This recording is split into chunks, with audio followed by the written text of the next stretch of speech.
રાજ્ય સરકારના આરોગ્ય મંત્રી ઋષિકેશભાઈ પટેલે મીડિયા સમક્ષ જણાવ્યું હતું કે આરોગ્ય વિભાગ અને પોલીસ તંત્ર સતત આ બાબતે તકેદારી રાખે છે. રાજ્ય સરકાર દ્વારા ડોક્ટરોની પણ નોંધણી કરવામાં આવી રહી છે, એટલે કે બોગસ તબીબ કોણ છે તે તરત જ જાણ થઈ જશે.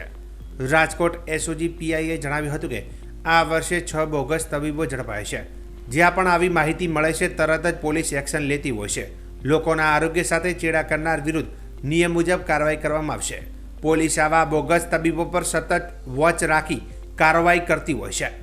બોગસ ડૉક્ટરોની વાત આવતી હોય એટલે બોગસ ડૉક્ટરોની વ્યાખ્યા થવી પણ જરૂરી છે. આયુર્વેદિક હોમિયોપેથિક પ્રેક્ટિસ કરતા હોય એ લોકો પાસે તો એનું લાયસન્સ હોય છે, પરંતુ કેટલાક લોકો પોતે કોઈ ડૉક્ટરની પાસે કામ કરતા હોય, નાનું મોટું કામ કર્યા પછી એને એમ થાય કે હું અડધો ડૉક્ટર થઈ ગયો, અને એના પછી ક્યાંક ગામડામાં દૂર દરાજ વિસ્તારોની અંદર પોતે પ્રેક્ટિસ કરતા હોય.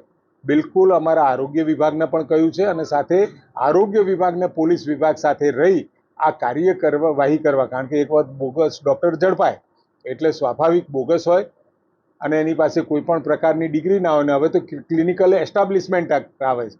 એટલે જે લોકો પોતે પ્રેક્ટિસિસ કરતા હોય એમને પોતાનું રજિસ્ટ્રેશન કરાવવાનું પણ ફરજિયાત છે. એટલે ખૂબ સહેલાઈથી હવેના સમયમાં, કારણ કે અત્યાર સુધીમાં તો આપણને ખબર નહોતી, પરંતુ હવે એક ક્લિકે આપણને ગુજરાતમાં ખબર પડી જાય કે કોણ ઓફિશિયલ પ્રેક્ટિસ કરવાને લાયક છે. આ બોગસ ડૉક્ટરો જે લોકોના જીવનના સાથે ચેડા કરી રહ્યા છે, એના માટે સરકારની અથવા તો અમારા આરોગ્ય વિભાગની કોઈ પણ રિયાયત એમને બક્ષવાના મૂડમાં અમે નથી.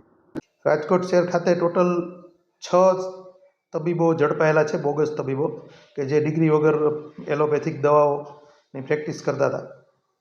માહિતી મળે એટલે પોલીસ ત્વરિત કાર્યવાહી કરશે. એસઓજી દ્વારા, લોકલ પોલીસ દ્વારા એમના વિરુદ્ધ કાયદેસર કાર્યવાહી કરવામાં આવશે.